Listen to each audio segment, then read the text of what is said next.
Sot nuk është e hënë. Sot nuk është e hënë. Sot nuk është e hënë. Përshëndetje Kolo, sot Përshëndetje Blerina. Jo Në vetëm këto që ditë të bukura pranvere, të mbushura plot me dinamit, sa hap televizorin, do tak të shpërthen cepi syrit, është ka dalë njëri atje dhe flet çuditëra domethënë. E ke parë që është gjithmonë i njëjti? Është gjithmonë i njëjti, unë po pres momentin kur do na shpërndajnë të gjithëve nga një kapsul personale për na çuar në Mars. Se ky e bën. Po doj. Po t'ja kërkojmë. Çfarë kërkuam ne dhe nuk na dha? Jemi në mesin e syrit të ciklonit të fushatave zgjedhore. Dëgjon çuditëra nga të katër anët, po le të themi që vendin e parë e mban ai që rastisti jetë edhe më i gjati. Po. I ka rënë periudhë vështirë, se ja i vdiq në dorë dhe papa. Tash ky duhet të rrit merret me zgjedhjen e papës së ri. Ndërkohë që do zgjidhë gjithë to hallet e Shqipërisë së 2030-s. Dhe gjë që më bën më shumë përshtypje Blerin, unë përgjithësi shoh vetëm video, pa Edhe dëgjuar. unë është lezetshëm ashtu. Është shumë lezetshëm, sepse vetëm duke parë gjestet i kupton ç'a halli ka. Pra, Është interesant. ja heq zërin, E kam dhe praktikuar përpiqesh ta edhe unë. zbërthesh psikologjikisht çfarë halli ka. Kam vërej që po zihet shumë me kalamajt. Po.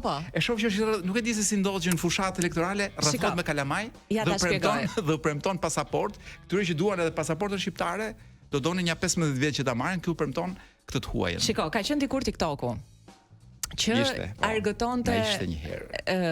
kalamaj Rrugaçi Lagjes, tha ky, që argëtonte, po themi në thonjza, ose të paktën i mbante të lidhur kalamajt tan. Tani, meqense Pa ky rrugaç, e çfarë do bëj? mbylli, jam vet tha.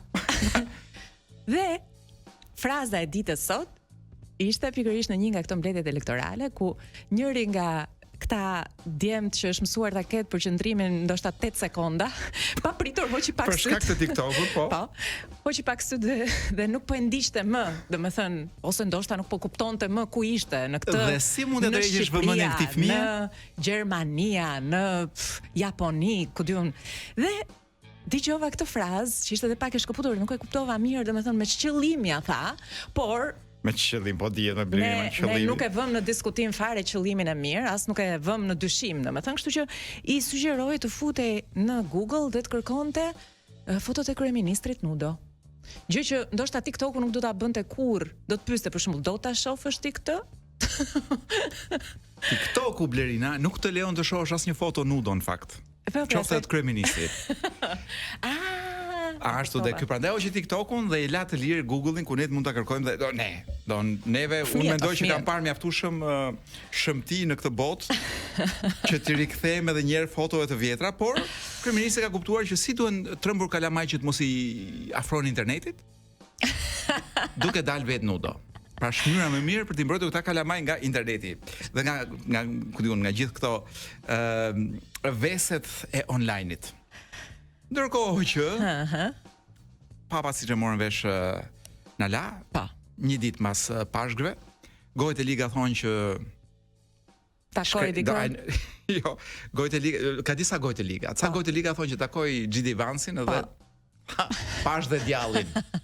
Pash të gjitha. Po iki në paqe. Po ka të tjerë që thonë që kishte vdekur para pashkëve, por nuk deshin që të prisheshin pashkët dhe e mbajtën çik domethënë. Po jo mos ai dole për meshën. Të dilën në darkë. Dikush doli për meshën thonë. Po. Brina dhe mbasi e hodhëm dhe këtë helm. Po. Ç'mendim ke ti për një pap shqiptar të zgjedhur nga kryeministri shqiptar? Ua, sikur më ke lexuar në mendje. Pandeli Majko. A vetëm ai zgjidh këtë punë në PS? Në PS? Jo, desha thonë të ishte kandidatura jon për pap. Ç'mendim ke? Jam shumë dakord. Gjëra që ka vuajtur. Mos është pak ortodoks apo s'ka gjë? Po Blerina, çfarë i kushton pandos? Pandushi. Po të bëhet pal. Palm lyshi, si mund ta përkthej Majko në katolikçe. Po unë mendoj që është kandidaturë shumë e mirë, unë mendoj që po ju vu kryeministri e bën edhe pap, edhe të kemi edhe ne një pap tonin, njëri të vuajtur, ka vuajtur gjithë jetën. Vuan dhe në heshtje. Ke vërejë që vuan dhe nuk duket në farën e ekran, nuk e shohim gjykun diku është. Po. Dhe ndoshta e ka ardhur radha dhe atij për të marrë një gjë në parti. Mbas kaq viteve militantizëm. Do presim se nuk i dihet. Tani do ta nisim mendova një mbrëmje të butë, Blerin, pa shumë strese, pa shumë strese muzikore. Po, se kështu kanë qenë këto 2-3 ditët e fundit. Do nisim një çik me një muse të vogël, domethënë kështu sa për nostalgji, e do vazhdojmë kështu si qet. Si një varkë e vogël që lundron kështu duke pritur që të vijë 11.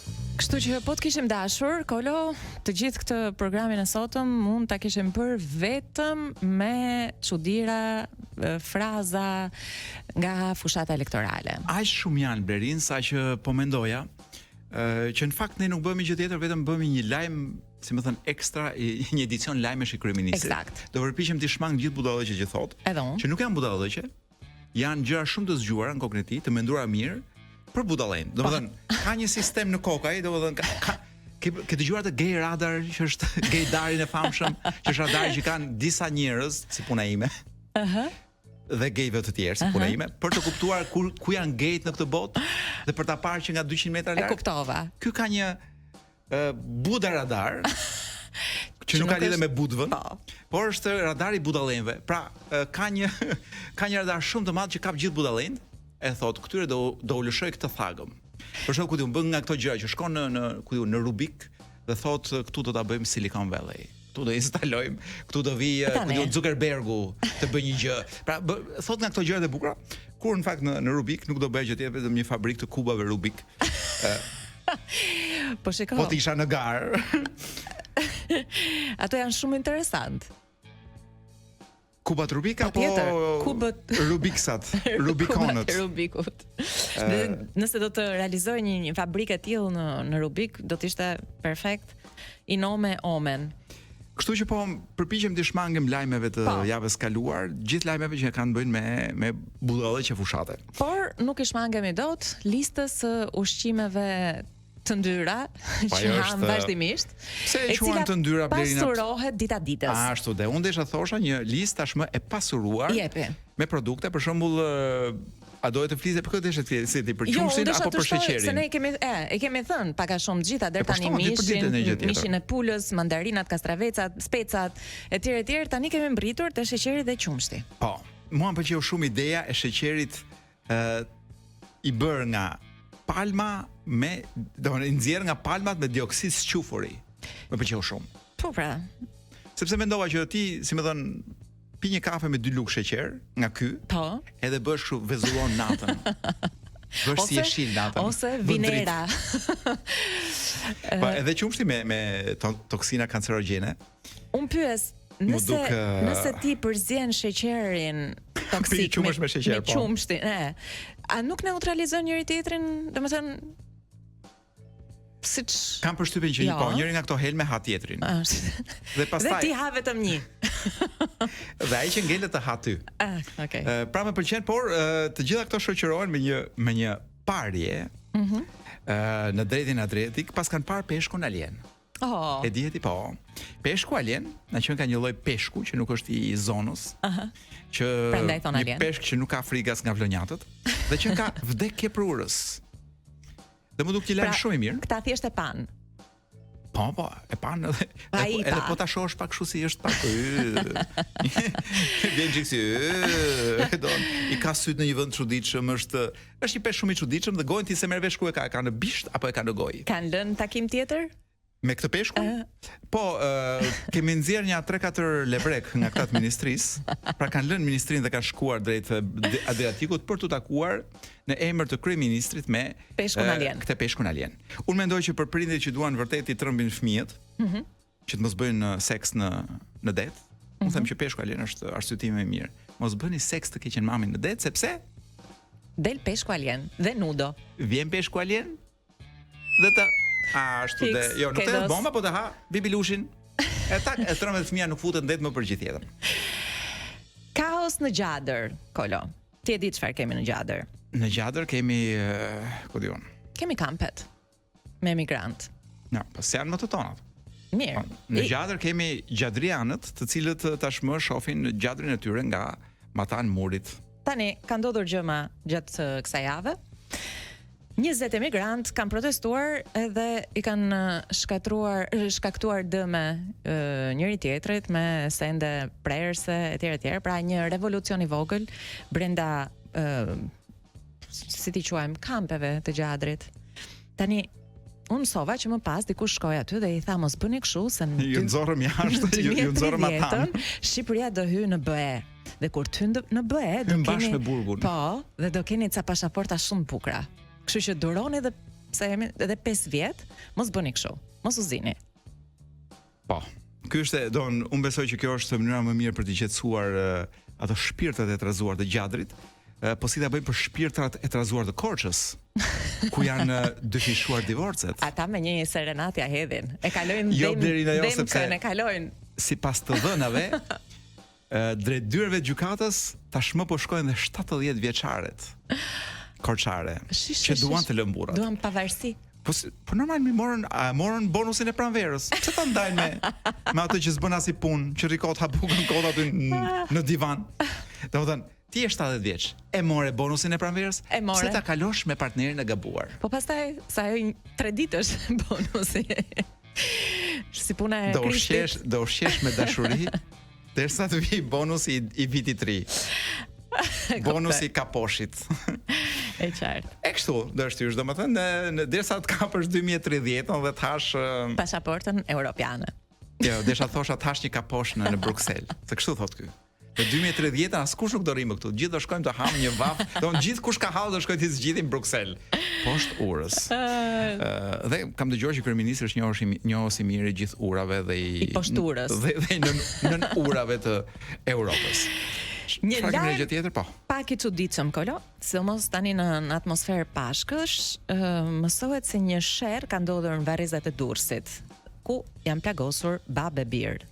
Tani për motive të ti si mendon? Për motive të dobta? Të jetë ringjallur vetëm për motive të vdekur apo vetëm i biri? Një gjë është e sigurt që shpirti i shenjtë ka kohë që nuk rri në Durrës. Sidomos në vakt fushate. Por, si me thënë, unë po të doja të bëja në një hatao, do shkoj ta bëj edhe unë për varreza, sepse gjë që nuk do njeriu kur bën nga këto thakmat, është që të ketë shumë njerëz vërdall. Pse këta ishin të gjallë, këta që u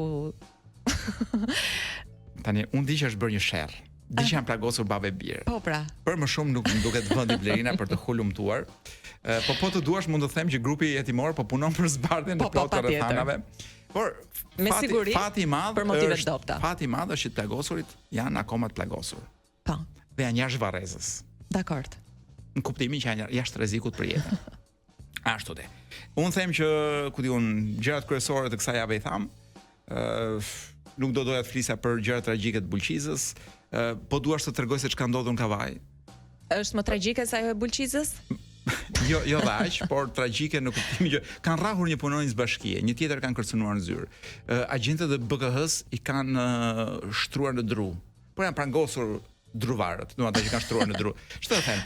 Edhe një makinë ka plagosur punonjësin e Ministrisë së Jashtme. Po kjo si aksident? Besoj kalon të rrugën i Shkretin ose Shkreta në rrugët në vijat e bardha dhe kush të toleron këtu? Te vijat e bardha dhe Ministria e Jashtme. Lajmi i mirë është që dhe personi në fjalë është pra ka qenë një fundjavë pak a shumë tragjike. Në shumicën e rasteve komike vende. Mirë, do shkojmë me një blok publicitar Kedos apo ke përgatitur një këngë të radhës me reklamë. Mirë, Coloreto. Nesër, më datë 22 prill, në të gjithë planetin festohet Dita e planetit Tok. Dhe ti e di që ne jemi qendra e planetit. Nuk jam fare dakord. Pse? Unë mendoj që ne duhet të festojmë ditën e planetit Venus. Sepse na udhëheq një njeri ardhur nga Venusi. Erdhi lakuriq po e veshëm, domethënë si shtada vetë lakuriq isha po më veshën, si është ajo fraza që ka thënë ky Skënderbeu jon? Nuk e gjeta mes jush. Jo, unë erdha lakuriq mes jush, po lakuriqi nuk e solla unë jo. Diçka e tillë, pra, erdhi lakuriq dhe u vesh me rroba këtu dhe këtu do rri derisa t'i bien të gjitha copa. Tani, meqense nesër është dita ndërkombëtare e tokës, ne së bashku me kolegun ton Florencë Rellar jemi munduar të identifikojmë nismat më të rëndësishme që ka ndërmarrë Shqipëria në mbrojtje të planetit Tokë. Dhe kur themi Shqipëria, dim kush është Shqipëria. Ai Shqipëria, po. Kështu për shembull, Shqipëria ka përmirësuar trajtimin e ujërave të zeza duke vendosur tabela ndalohet noti. Shqipëria ka ndaluar përdorimin e patronazhistëve plastik nga 0 deri në 25 mikrone për dete. Një tjetër iniciativë që Shqipëria ka ndërmarrë është promovimi i mbledhjes së ujit të shirave në qytetet e mëdha nëpërmjet një strategjie të quajtur përmbytje apokaliptike si pasojë e infrastrukturës skandaloze. Shqipëria ka dekurajuar konsumin e lartë të mishit, që dihet që ndot ambientin, duke e ndotur me salmonelë. Një tjetër iniciativë që kemi ndërmarrë si shtet ka qenë perfeksionimi i trajtimit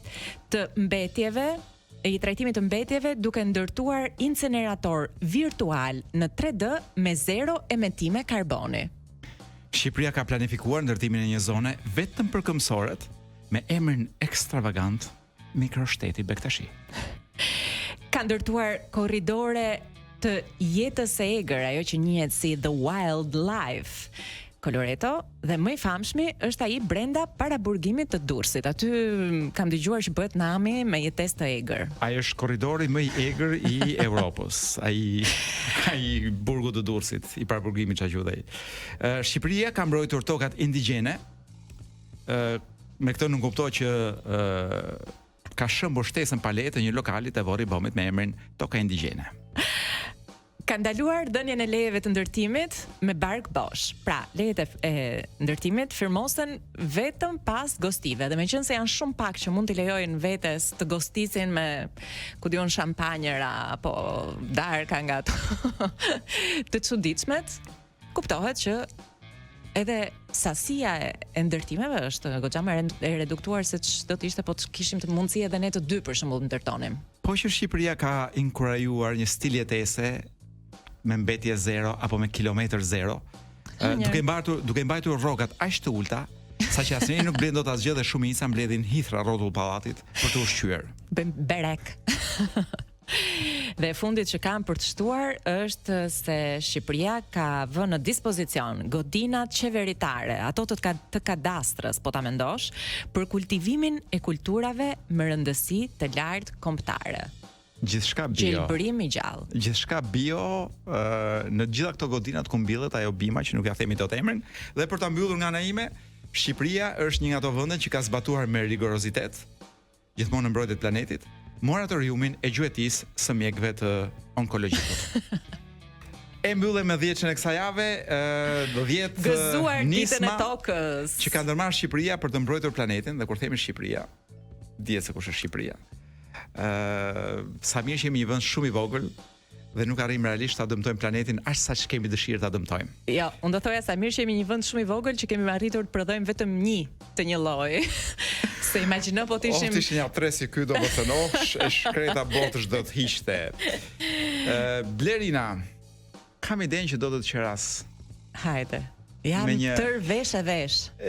Është një grup do thosha unë i çuditshëm.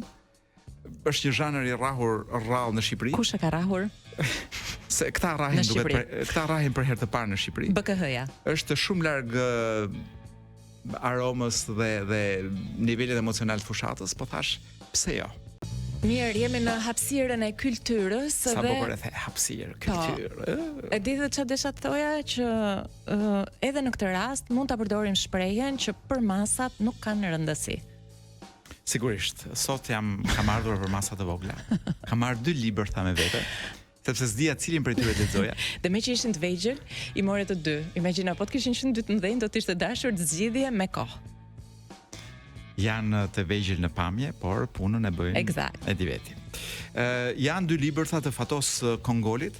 Unë mendoj personalisht që Fatos Kongoli është një nga, për të mos thënë, shkrimtari më i madh i gjallë që ne kemi. Po kjo është shije personale. Unë me sa di unë pra është ndoshta nga më të përkthyerit mbas Kadares. Tani është 81 vjeç, ndoshta edhe më shumë, shkruan më rrallë, shkruan pak. Unë sa herë që ai shkruan diçka unë ja blej sepse prandaj edhe këto janë të vegjël. Po, ja, sepse ka shkruar ti nga fundi. Jo, njëri është i 2000-shit, në fakt po do lexoj besoj herën tjetër. Libri që kam në dorë, i botuar nga Toena, është i vitit kaluar, Ballo me maska ose Shakaja fundit titullohet. Bukur. Është një novelë. Po e hap në një vend që më duket simpatik për t'u lexuar, pra që një pjesë teksti që mund të lexohet edhe në radio. Është faqja 15. Dikur në rini të tij, më saktë në periudhën e shkollës së mesme, sporti më i parapëlqyer për të kishte qenë ngjitja çdo të diel në këmbë deri në pikën turistike Askund. Gjithmonë me të njëjtën shoqëri djemshë vajzash. Për arsye të kuptueshme, ati ishte ngulitur në kujtesë vetëm njëra nga këto ngjitje. Në vitin e 3 të gjimnazit, në moshën 17 vjeçare, kishte fjetur për herë të parë me një vajzë. Rruga deri në atë vend, në përrëpirën malore zakonisht, me ndonjë pushim aty këtu, merrte një 3 orë. Atë ditë ngjitjen e vështirësonte edhe një rrethant tjetër. Bora një natë më parë. Ndoshta kjo që edhe arsyeja që diku ai mbeti prapa grupit ndërsa syt i zu një vajzë që po rrinte ulur pra një gëmushe me një çantë shpine pranë këmbëve, me kokën mbështetur midis duarve. Kur u afrua, ai e preku lehtë në supë. Atëherë vajza ngriti kokën si të zgjojë nga një gjumë i thellë. "Ke nevojë për ndihmë?" e pyeti ai. "Jo," i përgjigj tjetra shkurt. "Pse po rri këtu vetëm? Ku ke shokët dhe shoqet? Si të pas kanë lënë kështu, vetëm mes rrugës?" "Po të prisja ty," ja ktheu ajo. "Kam 200 vjet që të pres." Ai e vështroi me dyshim, ajo me siguri po tallej, dhe vendosi t'ia kthente me të njëjtën monedhë. "Edhe un kam 200 vjet që të kërkoj," tha. "Më në fund ja ku të gjeta." "E di," ndryshoi bisedën vajza, "sot un kam ditëlindjen, mbush plot 17 vjeçe." "Un kam mbushur 17 vjeç para një jave," tha. Ja ktheu ai. "A pranon ti je i ftuar i mësonte?" e pyeti ajo. "Sigurisht, nëse nuk ke ndonjë plan tjetër." "Asnjë plan," ja ktheu ai. "Edhe një kusht," tha vajza. "Unë s'jam kurreshtare të mësoj se si të quajnë. Të njëjtën gjë kërkoj prej teje, të mos bësh kurreshtare për të mësuar se si më quajnë." "Asnjë problem," thaj. "Tani të vendosim se ç'duhet të bëjmë. Unë duhet ngjitem deri te kulla. Po ti do të vazhdosh të presësh këtu?" "Jo," ja ktheu vajza. "Tani s'kam asnjë arsye për të pritur këtu." Ajo vinte pak më shkurtër në trup se ai, mbante një kapush të bardhë që linte dukeshin flokët ngjyrë vishnje. E gjithë qenia e saj çlironte një aromë vishnjeje. Vajza hodhi krahave çantën e shpinës dhe ajo përpara, ai pasaj, vazhdon rrugën nëpër shtegun e rrëpirë malor. Kur mbritëm pranë hyrjes së kullës, ishte ngrysur. Ndërkaq dritat në gjitha katet ishin ndezur. Dera e hyrjes u hap, prandaj u vërsulën jashtë një grup djemshë vajzash dhe zunë të luanin tërhare me topa bore. Të papriturat i përgjonin në recepcion. Dhoma prenotuar prej tij ndodhej në katin e tretë, bashkë me ato të pjesëtarëve të tjerë të grupit. Recepcionisti, pasi hodhi një vështrim dokumentit të tij të identifikimit, i dorëzoi çelësin e dhomës. Gjatë kësaj kohe vajza qëndronte me një anë e heshtur. "Më vjen keq," i tha recepcionistit kur ky u drejtua asaj. "Unë s'kam mundur të prenotoj qysh më parë ndonjë dhomë." "Punë që rregullohet," ja ktheu tjetri, "madje je me fat, e vetmja dhomë e lirë ndodhet në katin e 7, aty është dhe salla e restorantit. Një dokument identifikimi ju lutem." Vajza sa një buzëqeshje. "Po t'ju them se pikërisht sot i kam humbur dokumentet e mia të identifikimit. A mbesoni?" Recepcionisti ngurroi të përgjigjej. Atëherë duke futur në rolin e shoqëruesit të vajzës, KF e pa me vend të ndërhynte. Për këtë zonjush që sot ka ditëlindjen, mbush plot 17 vjeçe dhe s'dihet se si ka psuar një lloj amnezie, mund të bëjmë garantun. Miku i saj më i afërt. Vajzën e quajnë Vishnje, të tjerat besoj s'ka rëndësi. Do të qëndrojmë këtu vetëm një natë dhe nuk dihet nëse shihemi apo jo nuk shihemi. Nëse shihemi apo nuk shihemi herë tjetër. Recepcionisti, një ri rreth 20-tave, i mësuar me çifte të tilla adoleshentësh, që mund të shpiknin lloj-lloj gënjeshtrash me pavajsinë më të madhe, u prirë të tregonte mirë kuptim. I dorëzoi vajzës çelësin e dhomës në katin e 7. "Është më lakmuar," vuri nduke. "Mban numrin 777. Klientët e quajnë dhoma e fatit." "Qen ke vërtet i shkafet," i tha vajza atij kur u larguan nga recepcioni dhe vajtën pranë derës së një ascensori. "Të falenderoj edhe për emrin që më vure, e di që më pëlqen." "Bëj qefi," tha ai. Dhe deshit shtonte, "Këtë mes nuk kam ndonjë merit. Flokët e tu janë ngjyrë vishnje, ti çliron një aromë vishnje. Në vend buzëve, ky dy kokra vishnje." Nuk foli. Pati përshtypjen sikur po riprodhonte një skenë të lexuar librash. "Ç'do të bëjmë tani?" e pyeti ajo duke i hedhur një vështrim të ngulmët. "Nëse je penduar për marrëveshjen tonë, s'më mbetet hatri."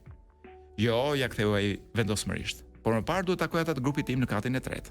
Tu them se kam britur shëndoshë mirë, vetëm kaq." Ky argument vajzës ju duk bindës. "Mirë," tha, "unë po ngjitem dhe të pres në katin e 7 në daljet e ascensorit." Në një 10 minuta më vonë, ai e gjeti pikërisht në daljet e ashensorit, ulur këmbkryq, mbështetur pas një muri, me çantën e shpinës lëmë për tokë. Sa po vajti pranë saj, ajo i drejtoi një pyetje të çuditshme. Ka rastisur të vesh ndonjëherë në atë që quhen dhoma fatit? Jo, ju përgjigj ai. E mora me mend, qeshi vajza. Ai nuk e kuptoi pse qeshi tjetra. Aq më pak i ranë në të, se çfarë mund të kishte marrë me mend ajo. Po ti, e pyeti tërë në invitet. A ke fjetur ndonjëherë në dhomë? Ka fjetur, i tha vajza. Ashtu si sot kisha ditëlindjen mbusha 15 vjeçe. Ka qenë hera parë. Ai këmbguli në naivitetin e tij. Të solli ndonjë fat? E pyeti. Patjetër. Ta shpjegova kur u takuam në shtegun me Bor. Kisha 200 vjet që të prisja. Dhe më në fund ti erdhe. Në atë çast u ndiej sigurt, po të përkulej paksa të jepte një të puthur siç pati një yshtje, ajo nuk do ta kundërshtonte. Por intuita këshilloi të mos e bënte. Do të kishte qenë një veprim i gabuar. Pas shpinës së tyre mbi mur, një shigjet tregonte renditjen e dhomave sipas numrave përkatës. Druajse recepcionisti është gabuar, foli befas ai. Me frymare disi të prishur nga yshtja për t'i dhënë asaj një të puthur. Përveç dhomës 777, tu do të gjendet edhe ndonjë dhomë tjetër për mua. Vajza u ngrit në këmbë. Jo, nuk është gabuar, breti. Më trego të vërtetën, ke fjetur ndonjëherë me një vajzë? Ai nguroi të përgjigjej. Po kaloj këtë pjesën se Çfarë ndodh në këtë pjesë? Është një skenë jo shumë radiofonike. E qartë. Në këtë kuptim, po vazhdoj poshtë, virtualisht ai kishte përvojë të pasur seksuale dhe mund të diskutonte gjatë rreth këtij subjekti. Fjala vjen rreth skenave erotike nëpër filma të ndryshëm. Kishte bindjen se ato nuk ishin aq të pafajshme. Askush nuk mund t'ia mbushte mendjen se aktorët dhe aktoret në skena të tilla nuk shtireshin. Ata bërin dashuri mirëfilli. Jo ja ktheu pas një ngurimi të shkurtër. S'më ka ndodhur të flem me ndonjë vajzë. Pse? Këmbguli ajo. Ke ndonjë problem me vajzat? Jo, ja ktheu ai. S'kam asnjë problem me vajzat, thjesht nuk më është dhënë rasti. Atëherë lëvizi, tha ajo. Eja. Nuk pa vazhdoj më tej Blerin sepse mbaroj. Jo, nuk mbaroj, po nuk dua ta zbuloj se çfarë ndodh më vonë. Unë them që 700 lek për ta marrë vesh se ç'ndodh me këtë çift 17 vjeçarësh në prag të dhomës 777. Po, dhe ç'ndodh në atë dhomë? Ky ishte libri i Fatos Kongolit, Ballo me maska ose Shakaja fundit. Tani do të vi një blok tjetër i shkurtër. Publicitar, pastaj do iki bloku. Do vi vjen Edi me lajmet më të freskëta të orës 777. Kur them Edi, ti mos u keq kupto. Vjen Edi jon, ky lajmeve. Jo ai që bën, jo ai lajmeve të kryeministrisë. Tash kur vi më zgjoni kur vi fundi koncertit. O kush nga francezët më simpatik që kam dëgjuar vitet e fundit. Ky Benjamin. Jam në fjalorin e fjalor dëgjuh të sot me Albanu. Do ta masi e çuam në varr profesor Tupen me variacionet tona të frëngjishtes. Jemi tek tek Damahushi. Ata që nuk na kanë dëgjuar në fjalorin e gjuhës së sot me shqipe javën e kaluar, kanë humbur Damahushin, se unë nuk kam plan ta rikthem. Unë mund ta them si fjalë, por nuk kam plan ta shpjegoj. Fjala tjetër, pa që bukur, ndoshta edhe më bukur se Damahushi, është fjala Damalug. Shikoj, do isha futur ta kontrolloja, po jam pak e zënë se jam duke parë ca foto nudo.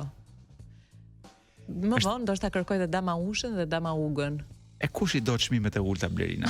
Kur ai të jep falas në Google nudot e veta. Si do të kërkojmë për shembull ujë 24 orë, mos ta ikin dritat, të na prishin aparaturat, ose nudo artisti. Dorë artisti ka qenë ajo që ajo dorë që e ka vizatuar, domethënë, para ca vitesh. Më kujtohet Blerina kur dolën nudot për herë të parë, ne nuk ishim mësuar me lider që derisa shkojmë te N-ja apo te L-ja ku ka Shqipëria, ludot, derisa të arrijmë tek ludot, më kujtohet që komenti i gjithë burrave dhe grave që kishin parë ato foto, nuk kishin bënë me faktin e ku diun e nuditetit si koncept, anashkon për shtatën e shqiptarëve etj, por gjithë merreshin me përmasat as pak do thosha unë as pak lakmitare. Po pra sa i shiriti që censuron, ishte shumë i vogël. Shiritin e bën shumë të gjatë këta që e censuruan. Më kujton pak a shumë deri te gjuri. Po, më kujton një film komik të Sacha Baron Cohen që dilte la kurish vetë dhe kur censuronte vetën, domethënë vinte një gjë shumë të gjatë të zezë. Po nejse. Damalugu është një lloj parmende prej hekuri me plor të madh. Është plori. Kur shkojmë te P-ja, do ta marrim vesh, si shumë gjëra të tjera. Një plor të madh e zakonisht me 2 doreza. Plor është ajo mos e bëj shumë me dorë. Është vegla që ngulet në dhe bën gjëmën. Po nuk është plug ai. Plugu është plug në ca vende. Po në disa vende ku me pën kanë probleme, nuk i thon plug, i thon damalug. E kuptova. Sepse ky është një plug me 2 doreza Blerina. E kuptova. Pra mund ta kapin dhe 2 veta bashk ose mund ta kapësh ti me 2 duar. Kurse secili ka të vetën. Ashtu. Plugu mund të ishte edhe me 1 dorezë. Pra lloj parmende për hekuri tham. Përdorim në fjali si për shembull, kryeministri po lëron Shqipërinë me damalug. Kalojmë tek një fjalë tjetër që do na lodh, është fjala damar. Damarët. Është e gjatë. Kuptimi i parë në anatomi. Çdo njëri nga gypat në për cilët qarkullon gjakun. Pse qesh me gypat? Jo, të kujton gypi. Me gjaku qesh. Po ty sikur të ka zënë gjaku apo zë me të qeshur. Çdo njëri nga gypat në për cilët qarkullon gjaku në trupin e njeriut, atë prisa të kthej faqen, atë kafshëve. Po. Ndryshe kemi edhe një fjalë tjetër shumë të bukur shqipe, remb. Ja, këtë nuk e dija. Në remba, gjaku në përremba, po. Damar dhe gjaku, damar i qafës, damar i ballit, duar me damar, ju fryn damarët, preu damarët, që ai nuk i pret, për të zezën ton, i bën një gjilpër në damar, e tjera. Kuptimi i dytë, botanik, çdo njëri nga gypat në për cilët kalojnë lëndët ushqyese në trupin e bimës, në gjethet e tjerë. Pra damarët kryesor, damarët e drurit, damarët e gjethes, ju than damarët, i kanë ngrënë krimbin damarët. Pa. Kuptimi i tretë, vija të degëzuar në mermer që u ngjajnë degëzimeve të gypave të gjakut dhe shtazët apo të gypat ushqyes të bimët. Mermer, Blerina. Tash e ke bimët. Me sa kuptoj fjala, pse nuk e pranon që është fjala gyp që të bën qeshësh? Po ja vë herë gjakut herë bimëve. Po të kishte turp nuk do qeshe kështu te fjala gyp. Ose më kujtohet një nga personazhet më interesant të kësaj bote, të kësaj botës në vogël që është Castro Zizo, kishte një zakon që thoshte në mes të një emisioni live thoshte gyp. Unë nuk e dija që pas ka pasur për gypat. Thoshte ç'është kjo gyp. Për damarën këtë rast, po. Gyp thoshte. Castro e shkret. Kush e di që kujtoi nga gypat e jetës vet. Kuptimi i katërt në gjeologji, shtresë e nën tokës, zakonisht e mbaruam, kaq? O bo reklama. Po ne sa fillova me gypat. Atëherë Blerina gyp do ta vazhdojmë herën tjetër sepse DJ Kedosi na preu në gojë. A mund ta them dhe kuptimin e katërt të Kedos që është damari është një shtresë e nën tokës, zakonisht e holl, që përmbaj një mineral të dobishëm e tjerë. Vi, arremb uji që kalon nën tokë. Pra damari në ndeshëm, damari thellë, damar shkëmbor, damar qymërguri, damar bakri, damari ujit, damar të tokës, ranë në damar, në kuptimin damar qymyri po themi, ja. Ranë në damar, gjetën një damar të pasur, mbyll ky damar. Ku e ka damarin ky burim? Kemi kuptimi 5 është shumë i bukur, po mezi po pres të vi java është. Të vazhdojmë me gypat. Publicitet. Kam dëgjuar që është edhe idhulli sekreti xhestit. Kam dëgjuar që xhesti nëse ka pasur në herë në mend ta lër muzikën dhe jo. Përdesa është ky, unë do ta sfidoj këtë. Është sfidant i madh. Blerina, kam ca studime që do të heqin Hajde se kam dhe unë do të spostojnë pjesë të trurit. Që do të lëm pa fjalë dhe mbase do të vënë dhe në siklet. Apo mirë, fillojmë me të tuat. Nuk do të vënë siklet vetëm ty, po ky që do them tani besoj që do na fus në konflikt me gjithë kolegët e radios, sepse sipas një sondazhi të bërë nga Business Insider, na rezultoi nga Coloreto që 54% e të sonduarve, e të pyeturve, të sqarojmë, kjo nuk është sonda që bëjnë burrat mbi 50 vjeç. Jo, këtë e bëjnë dhe gratë. E kanë bërë dhe gratë. Do kjo nuk është ajo sondë që të kontrollon kolonën. Pra nuk është sonda kolonoskopisë, vazhdojmë. Jo, ka rezultuar që 1 në 2, 54% pra, e punojësve të çfarëdo lloji ambienti ka kryer marrëdhënie me kolegë në vendin e punës. Pra 1 nga ne të 2? Pra, tani, unë them, meqense ne të 2 mund ta vëmë dorën në zjarr që nuk jemi. Ke dos? Sapo më hapën, nuk besoj. Sapo më hapën disa kartela. A ka mundësi mos i themi, a ka mundësi mos mendosh me zë të lartë, të lutem.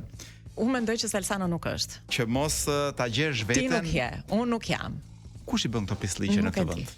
As unë nuk e di Blerina, po unë po themi gjë tjetër. Kjo që theti ishte shokuse, por kjo që do them unë do sqaroj shumë gjëra mes nesh. Një studim i pari dhe më i zgjeruari i kësaj forme është bërë në 33 shtete me qindra mijëra njerëz, me australian, më sa kanë parë unë australianët janë shumë serioz kur studiojnë çështjet e seksit. Dhe ka arritur në konkluzionin që meshkujt bien më kollaj dhe më shpesh në dashuri. Ama femrat poran i nxjin jetën, domethënë kuptimin e mirë të fjalës. I qepen atij. Tash se ç'i bën. Blerina pse të qepet një gjë që s'është e shtëpisë tënde nga mbrapa si duket ty. Më fryen damarët. Ashtu dhe, po gypat. Gyp. Në këtë studim, pra meshkujt bien shumë shpesh, ama femrat kur bien shumë thellë. Edhe nuk heqin, madje thuhet që edhe kur mendojnë për partnerin, femrat mendokan shumë më shpesh se sa meshkujt. Bukur. Dhe thash një nga studimet më të gjëra të kësaj natyre në botë. Ç'të them? Tash meshkujt që nuk mendojnë për partnerin aq shumë sa ç'ndodhe kundër që partnerat mendojnë për këtë. Mua më duket normale se një mashkull ka shumë gjëra për të menduar.